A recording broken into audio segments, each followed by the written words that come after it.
Hi there. I'm Sadie Crabtree. I'm the communications director of the JRF. Could I get the slides up? As I said, I'm Sadie Crabtree, and if you want to tweet this talk with the TAM9 hashtag, I'm still Sadie Crabtree. I want to start this talk today by telling you about an email I got a couple of months ago from someone I met on Randy's speaking tour in Norway. This gentleman was asking a very serious question, and he wanted to know if we could give him advice. It was a tough question, and it took me a long time to figure out what to say to him. What he asked was, how can I best help spread the message and help people change their minds and join the side of reason? Every time I try, he said, I hit these obstacles.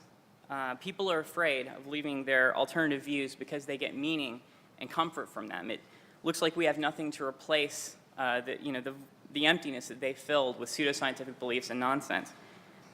And I get accused of fanatically preaching another religion, that science is just another dogma. And I don't feel like I have the expertise I need to advocate for the cause. This last one is not true at all, by the way. This guy's a PhD. He's more prepared than most people to argue for a rational, naturalistic point of view. But he's frustrated because he feels like he's not winning these arguments. The frustration he's feeling, I think, is because he's trying to get people to accept reason by trying to reason with people who don't yet accept reason. And I think we've all had the experience of arguing with someone until you're blue in the face, even though your arguments are strong and theirs are very weak, or maybe don't even exist. They just won't listen to reason and you can't figure out why. Well, here's why. They don't listen to reason. That's not the language they speak. Trying to argue people into being more reasonable is a little like trying to convince a student of literature that mathematics is a better field while using only mathematical proofs to make your point. You're just not speaking their language. So to put this another way, reason is a fantastic tool for making great decisions, but we can't rely on it for changing minds. We know that because if simply being logically correct made an idea persuasive, there would be no wrong ideas left in the world, and they're everywhere. So how can we ever win with these people? I'm a skeptic and I'm an atheist, but my background is not in religion or in science or in education, so I'm not going to approach this from any of those perspectives. My background is in strategic communications, which is really the art and science of this question. How do we win? If you're trying to get a law passed, if you're trying to get a corporation to change its behavior, you're trying to help workers form a union or win a union election, you're trying to spark a revolution, the words that you choose and the values that you communicate will often determine whether you win or lose. And you want to choose those words very carefully and deliberately and not leave it to chance. And the words that we're using and that we're used to using may not be doing what we think they're doing. So I want to talk about advancing science and critical thinking within that framework. I don't have the answer to how do we win. I don't believe there is one answer, but there are fixed questions that will get us there, and that's what I want to give you to think about today. These are the questions that are at the center of any strategic communications plan. We ask, what's the goal? What are we trying to accomplish? Who do we need to talk to accomplish that goal? What do we want them to do? What are we actually asking? What values do they hold that we can tap into? And what beliefs do they hold that will be obstacles to us getting through to them? And finally, based on our answers to those questions, what do we say? And who says it? Who is trusted to deliver the message? So first, what's our goal? The skeptics have a lot of different goals, and your tactics will be different depending on what you choose as your goal. We might one day want to mobilize public support to defeat an anti-science education bill, or we might want to energize and recruit people to join our organizations who already consider themselves to be skeptics. But the question this talk is about is how to persuade more people to have a naturalistic scientific worldview and fewer people to subscribe to supernatural and pseudoscientific beliefs. If we can figure out how to do that consistently, it's only a matter of time before we will control the entire world. So now we've got our goal. The next question is, who do we need to talk to? In grassroots organizing, when you're mobilizing a lot of people to take action on an issue, you divide them up into three basic groups. The people who support us already, the people who are firmly opposed to what we're doing, and the people who don't feel so strongly that their views are fixed. And the most important group that we want to talk to if we really want to make more skeptics in the world is the people whose views aren't firmly fixed, because our time and money are limited resources. When we're talking to each other or arguing in circles with entrenched opponents, we're not changing minds and we're not moving closer to our goal. If you want to change as many minds as you can, you should be spending most of your time talking to those people who are persuadable. Obviously, we also need to talk to people who support us. A main reason is that we need to keep them energized. We need to get them involved in our organization so that they too can go out and talk to people who are persuadable. But the goal here is to change minds and not only to find the people who already agree with you. That can feel like progress, but on the outside, from the external view, we're not actually gaining ground. It's also tempting to argue with people who are dead set against your goals and your worldview. It can make sense. It's fun because we're skeptics. We like to argue. We like logical fallacies, and we like pointing out when someone else does it. But unless people in that persuadable middle are listening, and it's having an effect on them, it's not effective. And that's a rare situation when that happens. It does happen. But I've seen canvassers on a petition drive, for example, argue with an opponent who is very entrenched for 10 minutes, and during that time, 100 people who've walked past who probably would have signed the petition. And the other side does this very well. Mormons, for example, will stop knocking on your door if you tell them that you're a Catholic or an atheist, because millions of door knocks have told them that they are not able, except in an extreme minority of cases, to turn Catholics or atheists into Mormons. And they've got billions of dollars to spend on proselytizing, and they've got an army of conscripted foot soldiers, but they still want to spend those resources wisely. So the next question is,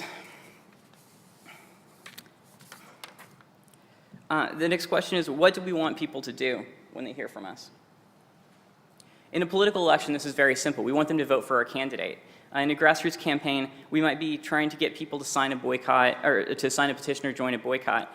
We may not have, right now, in this talk, a concrete action in mind for skepticism, but I bring this up to say that strategic communications most often focuses on changing people's behavior and what they do, rather than changing their values and how they think. Because it's very easy to change behavior, and it's almost impossible to change someone's values. It's very difficult. For example, people tend to oppose tax increases and vote against them. And if you want someone to vote for a tax increase, you don't try to convince them that tax increases are good. You tell them that the tax increase is going to fix the potholes on their street. So you don't have to convince them, to give up their belief that tax increases are bad and not to hate tax increases. They just have to hate potholes more.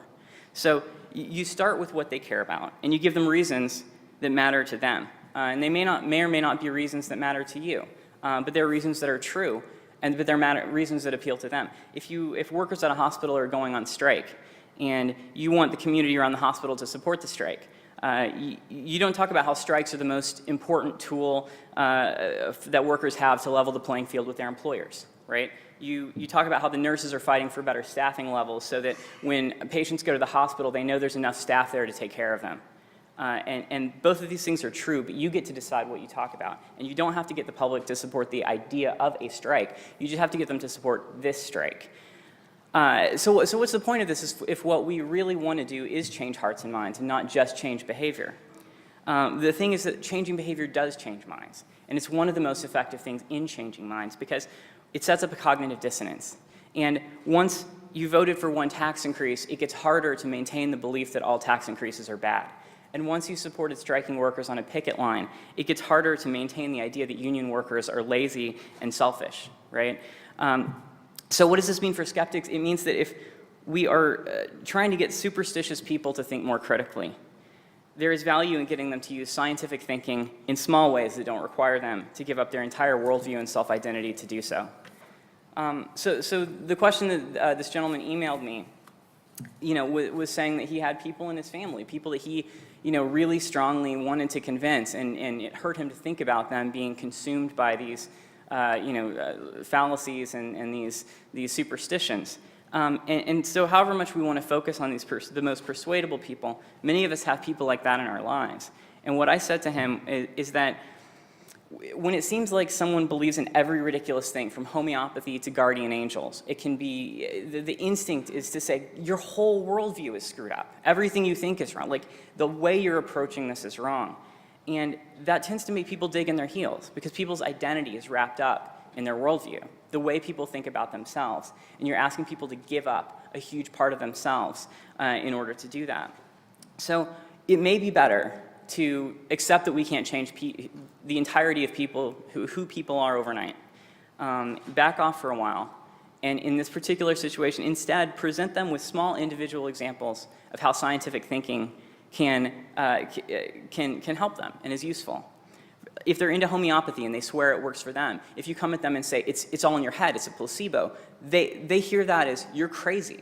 Like, what you say is not, you don't know what you're experiencing. And that makes people very defensive. So find something they haven't used yet. Tell them that, tell them that you saw a video on ear candling that proved that it was fake. Tell them about the power bands where the manufacturer has admitted that there's no evidence whatsoever that they work, and you can demonstrate the way that it's made to appear to have an effect. Help them use scientific thinking to feel smarter than their friends instead of using it to make them feel stupid.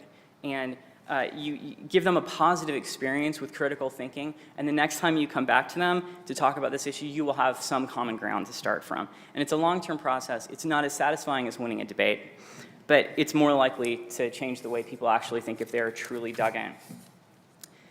So, back to the slide.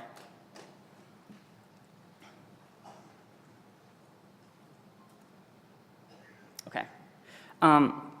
So our strategic questions about those in the middle and who are more persuadable. To get people to do what you want them to do, you have to talk to them in terms of their own values and their own needs. It doesn't mean pandering to people's worst views and ideas. It means working with values we share. And you also have to look at the beliefs that they hold, which will be obstacles, things so you can figure out how to get past them. And I want to show just a few examples of some widely held values we can use to encourage reason and critical thinking.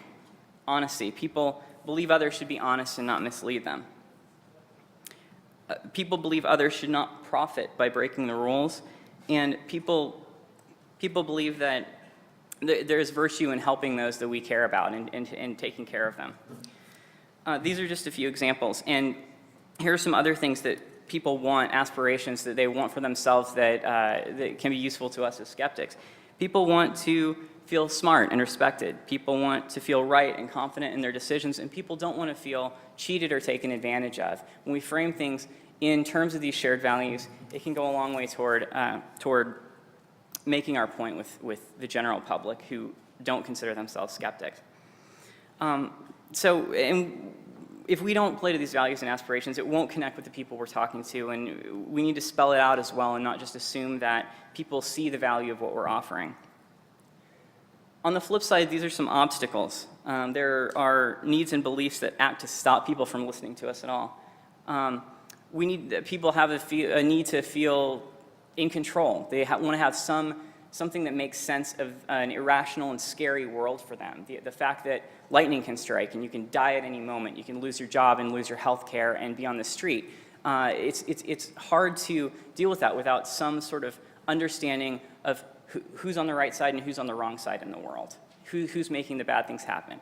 If you're going to take that from people, you need to offer them some understanding of the world that's a positive understanding of the world that helps them replace that. Next, people want to feel smart, right, and respected, right? This is an opportunity as well. I just put this up as people's values. But it's on obstacles because sometimes skeptics do things that make people feel dumb, wrong, and disrespected. And when we do that, people aren't in a place to listen. And we can make people feel this way with the words we choose, even if we're not intending to. Another obstacle is people's negative views about skeptics. And I'll explain why this is important in a minute, but some of the views that people have about skeptics, that we're just against everything and not for everything, that we're narrow-minded, we back the establishment, we're tied to big pharma, right? That we just say whatever the mainstream consensus is, and that's not always right. And that we're elitists, we're arrogant, we think that we're smarter than everybody else, and we dismiss other people as stupid. These are some of the views that people may be inclined to hold against us when we first approach them if we say, I'm a skeptic and I'd like to have a conversation with you. So I'm not, I want to give an example. I want to illustrate this because we're living in a time when we're constantly bombarded with conflicting information and ideas. In order to make sense of this, in order to function, we have to instantly be able to sort things into whether or not we take them seriously or whether we don't. So I'm going to go through a couple of scenarios. So this is going to be an experiment. And tell me, if you were looking for a reputable online pharmacy, do you trust what's on this web page? Wait. Do you trust what's on this web page? Okay. Why? Would you read everything on this page before you decided whether or not this is reputable information or not? Okay. Great. So is this good health information? Are you going to learn stuff from this video? Okay. Do you need to listen to the video to make up your mind? Or are you going to click play?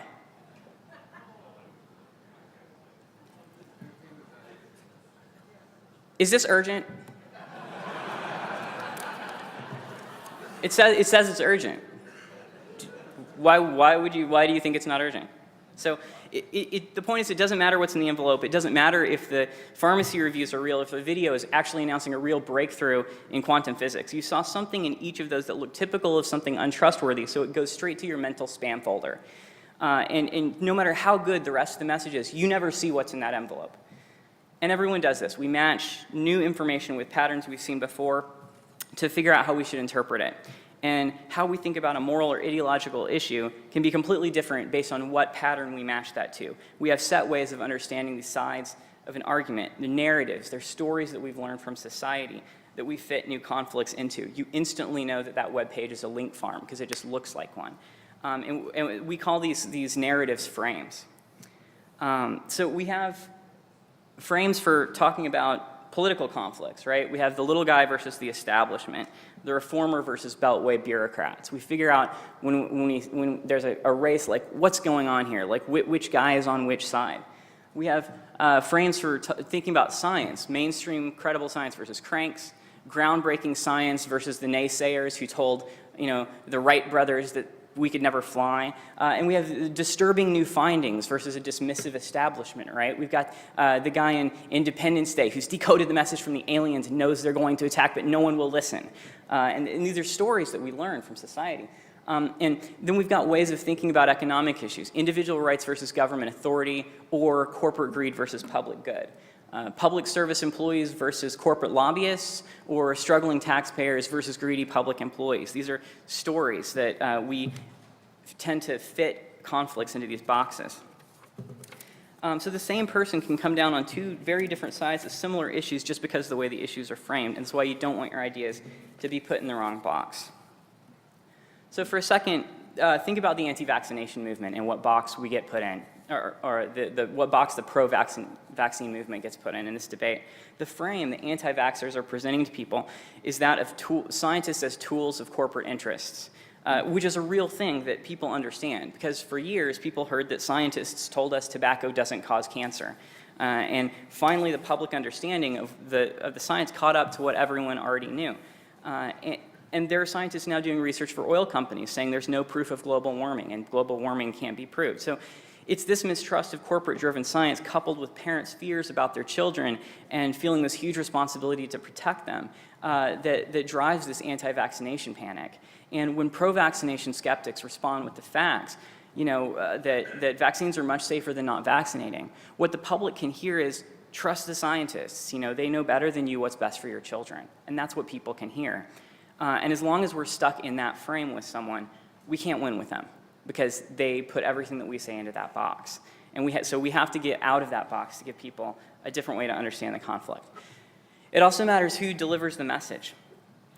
You will be dismissed if you're perceived to have a self-interested motivation in saying what you're saying. If you're a spokesperson talking about your protest and people perceive that you are associated with an economic interest in the outcome of the conflict, people won't trust what you're saying. People trust union workers much more than they trust union officials, for example. People trust consumers more than they trust a corporate spokesperson. Basically, people trust people with whom they feel they share common interests. And when people see you on TV, Even if they don't know who you are, they'll look at your clothes, your age, your tone of voice, and a lot of other factors so they can try to decide if you're on their side or if you're on someone else's side. And it's not necessarily who you are or whose side you're on that matters. It matters what people perceive. It's the public perception. So with everything we say, we're telling others something about ourselves. When we talk about the other side, we're also talking about us. When we say that the people on the other side are stupid, we're saying that we're know-it-alls and that we think we're really smart. When we say that people are gullible and need to learn critical thinking because they'll believe anything, we're saying that we think we're better than smarter than everyone. And if you make fun of dumb hillbillies in the Bible Belt, what you're communicating to a lot of people is that you're an elitist, coastal, city-dwelling liberal who does not care about what life is like for the majority of people in the country. So with the words we choose and how we talk about an issue, we're not just talking about our ideas, but we're communicating who we are. And it's not what you say that matters, it's what people think they hear. I want to illustrate this a bit. I can still remember the moment that I stopped actively supporting John Kerry in the 2004 presidential election. And it was not anything that the opponent said. It wasn't anything that John Kerry said. It was an image in a Kerry fundraising email. And I'll show you this image. Look at the signature. I find this disgusting. I mean, it reeks of the snobbery of someone who's never worked a day in their life yet still feels their opinions are more important than everyone else's views. I see this and I think of a rich kid in high school who sat and practiced this signature for hours, until it fully reflected his own inflated opinion of himself, and he was just convinced he'd finally gotten it right. This is going to be my signature when I'm president. And this little hook, the hook on the end of the K is like a visual representation of a sneer of superiority. And I find it just, it makes me angry to look at it. And this is it's maybe completely irrational. But this plays into all the bad things that people said about John Kerry. He's a millionaire elitist who's out of touch with ordinary Americans and looks down on everyone. But when I see that, I don't see someone I trust to defend my interests as president. I look at it and I can't get the taste out of my mouth. So I apologize if anyone is friends with John Kerry. I don't know if this is an accurate picture of him at all. But the point is that it doesn't matter who John Kerry is, really, to his friends, because most voters aren't friends with him. We decide what we think of him based on the relatively small amount of information we have available, matched with patterns we've seen before, and the frames and narratives that we've learned. So I tell this story as an example of the things we say about ourselves without meaning to, or even seeing that we're doing it. To apply this to skepticism and critical thinking, we have to think about the language we use with each other and the attitudes we share, and examine whether those are things that help or hurt us when we talk to the general public. People's stereotypes of skeptics may not be fair, they may not be logical, but it doesn't matter. Perception is what matters when we're trying to persuade the public. Now, I know there's a lot of controversy around the right tone and the right words and the right approach that skeptics should use. So I want to be clear that I'm not saying we should be pushovers and not say anything mean. A lot of this is not about tone. It's about making sure that we are working with the values and the shared values of the persuadable people we want to persuade, instead of working against their values and against ourselves. When you speak to someone in the values they understand, you can take a much more aggressive tone and get away with it when they perceive that you're on their side. Whereas if you attack their values, you'll be written off and you may even push them the other way. What I would say is that there is a cost associated with arguing in a certain way, and we need to do the math on it for different situations. In political communications, when a candidate runs a negative campaign or a negative ad, there's a cost to that. A certain number of people are going to be put off by attack ads. It costs you votes to do attack ads. What you have to make sure when you do attack ads is that you're costing your opponent more votes than you're costing yourself. And that can work. But when you're going negative because it's the right decision for a specific situation, that's great. Just check to make sure your rationale makes sense.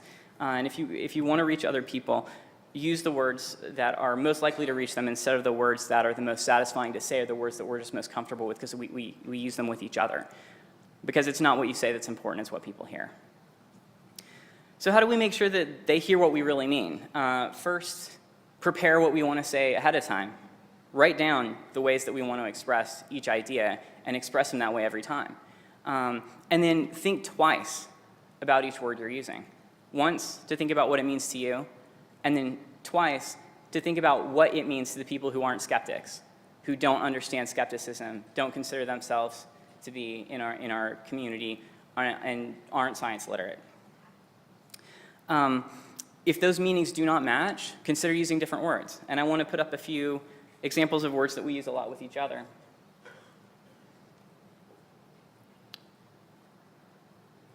These are some words that we use a lot with each other, and some thoughts on how they could sound to people outside the skeptical community.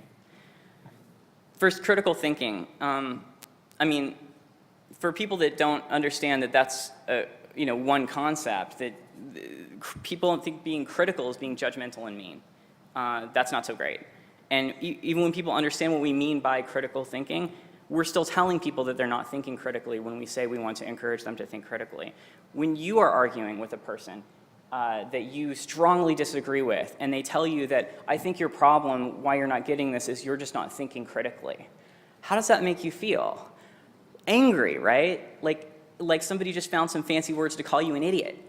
And so that's how it can be perceived when people hear us saying these kind of things. When we describe our aims as encouraging people to think more critically, we're opening up this possibility that people interpret this as a kind of insult. Educate, the word educate. If someone you disagree with comes up and says, hi, would you like me to educate you so you'll agree with me? It's kind of an insult. You're saying that, they're saying that you're not educated, and if you only were more educated, you would agree with them. Maybe that's true, but it can be perceived as an insult, and it also is a word that makes the people we're reaching out to into passive recipients of what we're doing instead of full human beings with agency in the situation.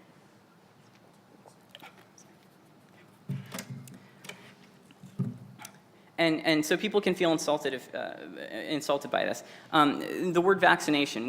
When I hear of vaccination, I think of a doctor coming after me with something sharp. I think that hurts, right? And it's not a pretty word. And again, it's about something being done to me rather than something I'm doing for myself. So how about immunity, right? This is a word that everyone knows that immunity is great. It describes the benefit rather than the process. Plus, everyone knows that it's like the best thing to win on a reality show. Like, this is reinforced all the time that immunity is great. Nonsense, hogwash, woo-woo, gullible, suckers, credulous. Like, when we talk about this, we are in a way insulting the people that we want to reach. We are telling people that they, don't, these are words that we use as shorthand. Nonsense, for example. What we mean when we say nonsense is things that have been shown to be false, generally. And if we say that, we're not insulting the people that believe in it. We're giving them a piece of information, right? And it goes a lot farther toward explaining our point. And I want to make one point about jargon words and other words that are specific to a certain community. They almost always carry a different meaning outside the group than inside. In the labor movement, unions have done research that shows huge differences in public support based on whether or not you use the word union, if you spell out what you really mean. If you ask people to support workers at the grocery store forming an organization where they can work together to raise their wages and win access to affordable health insurance, a lot of people support you. You get overwhelming support. If you ask people to support the grocery workers union, it plummets because people have all different ideas about what the word means, and they apply that to what you said. So if you want to be clear, the best way to have control over how the words are perceived is to say exactly what you mean. So I'll just give a couple of examples of how this can improve. For example, we often say, we're here to educate the public about pseudoscientific nonsense or something like this. If we say we're here to help people defend themselves from pseudoscientific scams, we're giving people agency. We're helping you protect yourself. This is something, protect yourself and your family. We're also putting the blame on the scammer and not on the person who believes it. If you want to go a step further with this, you can take out the jargon and say that we want to defend people from scams that use scientific sounding language to mislead consumers instead of talking about pseudoscience. I'm running out of time, so I'm not going to do these other pieces that we were going to do. Oh, sorry.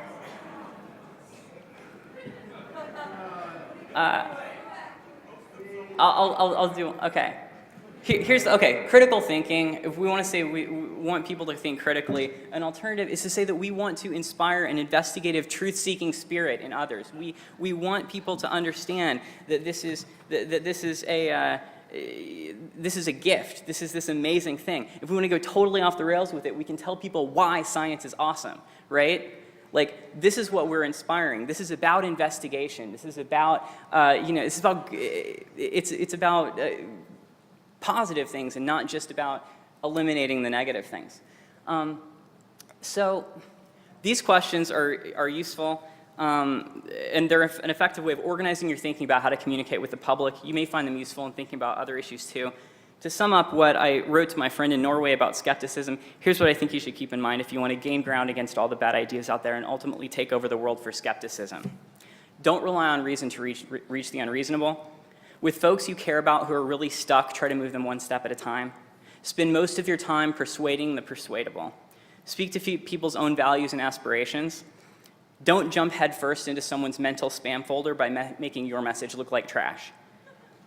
Think twice about words, not just what they mean to you, but the different meaning they have to others. And don't sign your name like John Kerry, because everything you say says who you are.